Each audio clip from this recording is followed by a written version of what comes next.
Okay, the market is running, but don't lose your mind, right? Hello, good people. I'm Chris. Thanks for tuning in where faith, family, and finance come together. So let's see. Don't let don't let green candles make you forget risk. One thing about a strong market rally, it can make people forget risk exists. Risk don't stop existing. People just have a tendency to forget that the risk does exist. Okay, when markets surge, people stop using stop losses, right? People overbuy. Some folks abandon their plan. People start chasing anything moving. And I understand because I've been there, right?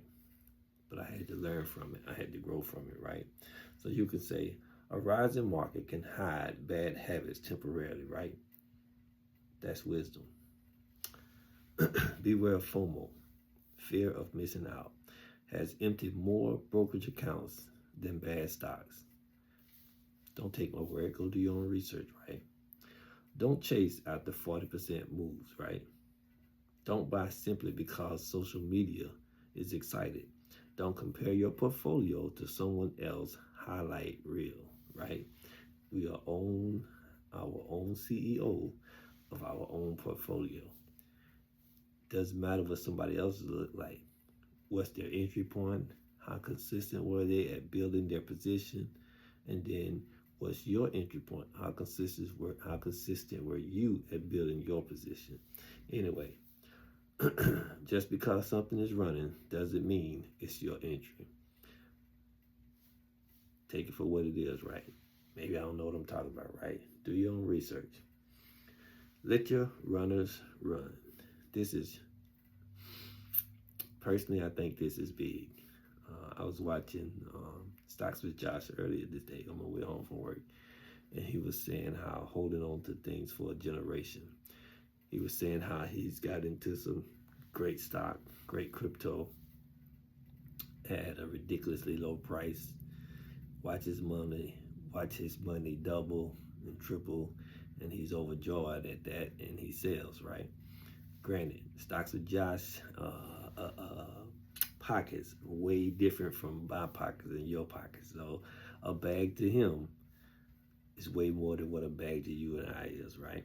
And anyway, so when you put a bag in something and it doubles and triples, let's say you put 100,000 in something and it doubles and triples, 100,000 doubles, that's 200,000. Triples, that's 300,000.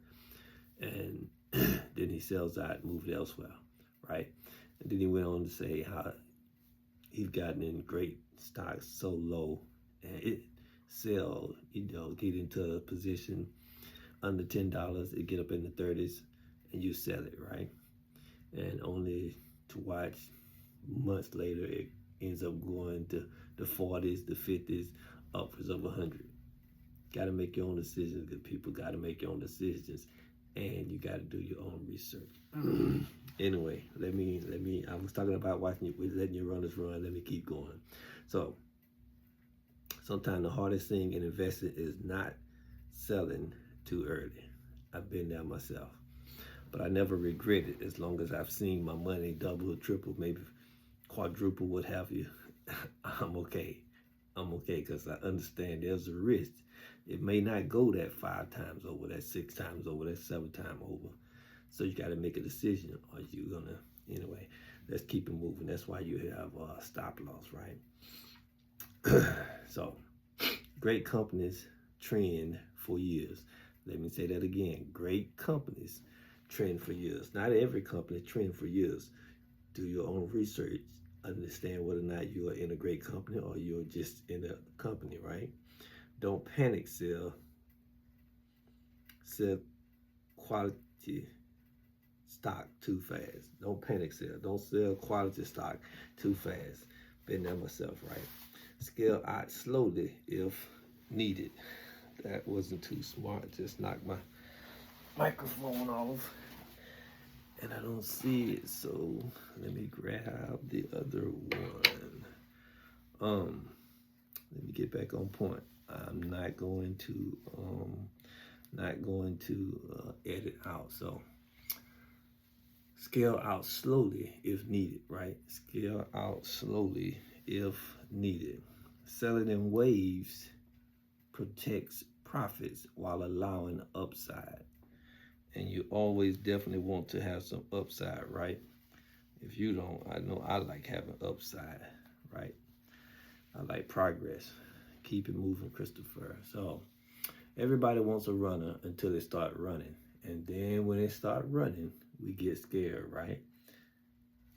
Well, got to make a decision. Don't confuse a bull run with genius. Strong markets make everybody feel smart. Some gains are skills, some are market momentum, some. So don't overestimate yourself doing euphoric runs, right? Doing a parabolic run, right? That's when it just shoots up, to the moon. And anyway, just you got to be well rounded so you can be able to make wise decisions. Is all that I'm trying to say. So, a bull market can temporarily hide poor discipline. Be aware of that, right? Don't let it happen to you. Patience is still a superpower. So, in strong rallies, some people want instant gains, right? Overtrading increases, easy to do, right? Emotional interest happen.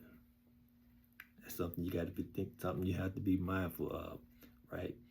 If you get into a position, excuse me, you get into something and you don't even check the 52-week high, the 52-week low, or follow one of the folks you follow on YouTube where they talking about it. You don't pay attention to the entry window and the exit window, and you end up getting in, but you haven't done any research, so you end up getting into a position when everybody else, that's their exit window. That means you're buying at the top, and the only place to go from the top is down, and that is a hard lesson to learn. So patience still matters, right? Waiting for setup matters, right? Cash positions are okay, right? Every green candle is not your opportunity. Have I said this stuff before? Sure I have. Will you hear it again? Sure you will. Will it sink in? That remains to be seen. That remains to be seen, right? So have a plan before the putback. Let me emphasize that again. Have a plan before the pullback, because guess what? A pullback is coming. There's always a pullback right around the corner. There's always a reset. Where? Right around the corner. There's always a crash. Where? Right around the corner. No, I don't know when it's coming. Nobody has a crystal ball, but it's always coming, right? So you just have to make wise decisions. You make wise decisions, you will be just fine. This is, markets don't go straight up forever. Profit-taking strategy. You always need to be mindful of your profit-taking plan, right? If you're going to sell in ways and you have price points, remember to take your profit at your price points. You came up with those price points, hopefully, by doing some kind of research, right? And it made sense to you when you came up with it. So stick to your plan, right? Because I've always mentioned I sell in waves. I may sell 20% here, 20% there. After I sell 20% that fourth time, the remaining 20% is going to be set to see how high it rises. So in other words, that remaining, I will make sure I have my stop loss on, right? That's what I do. You do what's best for you, right? Rebalancing. Rebalancing is something we should do 1 to 2 times a year, right? Why? Because the economy, right? Because of things happen in the market. When you're in it a year, 2, 3, you'll begin to understand the value of rebalancing. Rebalancing don't mean you sell everything out. Rebalancing mean what percentage going in here, or what percentage of my portfolio is going in here. Am I too heavy in this commodity? Am I too heavy here? Am I too low here? That's rebalancing. That's something you have to do. And if you don't do it, the market will teach you, man, that was a bad decision. It's a bad decision because you haven't been familiar with it, right? Familiarization. Wow, I'm 10 minutes in, got a little bit more to cover, right? So maintaining dry powder. Dry powder is your ability to be able to consistently invest from the money that you have in your portfolio. In other words, that cash you have because you've been selling in ways, you've been taking profit, you have some cash, right? Emergency fund importance, right? You never know what's going to happen in the real world, so you got to have an emergency fund. Great rule of thumb, having at least 2,000, right? Just a rule of thumb, right? Avoid margin over exposure. If you're someone who invests out of your margin, avoid margin over exposure. If you don't know you're investing out of your margin, then 9 times out of 10, you're not investing out of your margin because you have to turn something on in order to do that, right? It's like a credit card of investing. If you're not familiar with it, it's not something you want to mess with if you don't know what you're doing. Keep it moving, Christopher. Don't get tunnel vision. I already covered that. Just bring it back up, right? So don't become emotionally attached to one stock or one sector or one crypto, right? Stay diversified, right? Stay aware and be aware that rotations happen and leaders change. What leaders change? CEO leaders change.